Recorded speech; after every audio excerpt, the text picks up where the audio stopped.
unintentional second-degree murder, third-degree murder, second-degree manslaughter, and guilty, guilty, guilty. A murder verdict in the George Floyd death trial and relief on the streets of Minneapolis. But does this signal a new era of racial justice and police reform in the United States? Hello, I'm Mike Mulder sitting in for Anna Naidu, and this is The Heat. From Maryland is Rashawn Ray. He is a fellow in governance studies at the Brookings Institution with us. And Rashawn, you've written about this. Bad apples come from rotten trees in policing, and you've even gotten more granular when it comes to the numbers. If you're a black individual, your chances of being shot by the police dramatically higher, especially if you're a black teenager, right? I mean, that's exactly right. Look, black people are 3.5 times more likely than whites to be killed by police when we're not attacking, nor when we have a weapon. When it comes to black teenagers are 21 times more likely than white teenagers to be killed by police, like we saw in Ohio.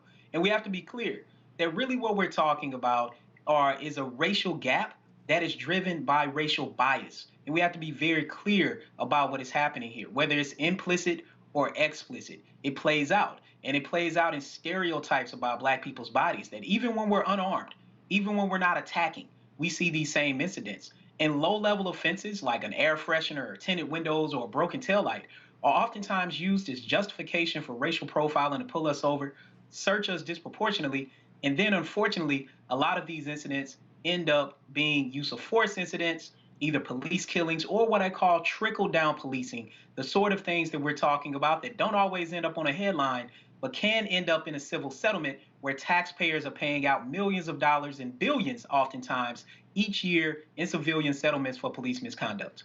Rashawn, in your piece, you wrote, as I turned 40, I had the realization that I'd been stopped by police more times than my age. I think that that's a shocking piece of information. And you can understand in so many of these incidents, you see the frustration of these young black men. Why are you pulling me over? Why are you hassling me? This is kind of a part of their life, isn't it? Unfortunately, it's true. Look, we cannot outclass racism. Whether we're professors like myself and Professor Carter, police officers, journalists, it doesn't matter, right? Whether or not I don't have a criminal record oftentimes doesn't impact the fact that my blackness becomes weaponized when I interact with law enforcement. Whether, again, we want to call it fear, implicit bias, or explicit bias, the outcome oftentimes becomes the same.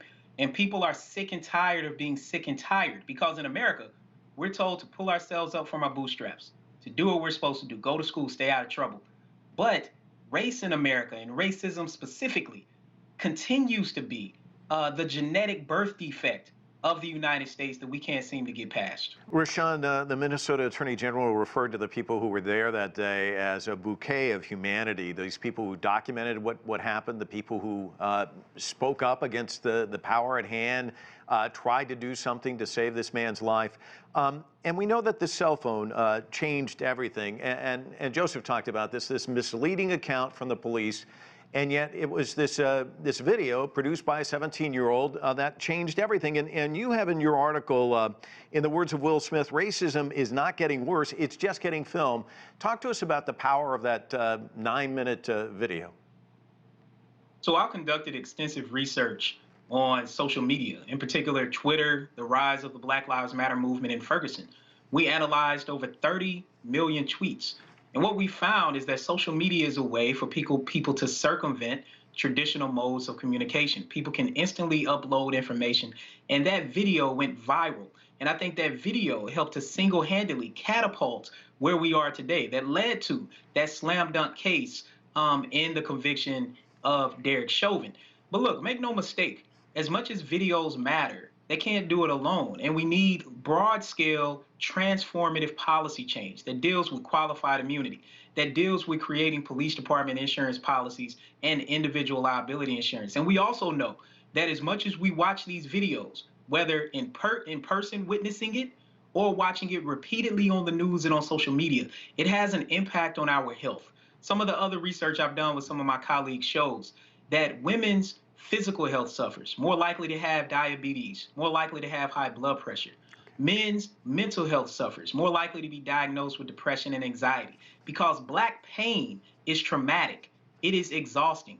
And it is something that we continuously live in America. And for one of the first times, at least in recent history, white people, as well as people around the world, are being exposed to Black pain and the way that we lack our dignity when we interact with law enforcement.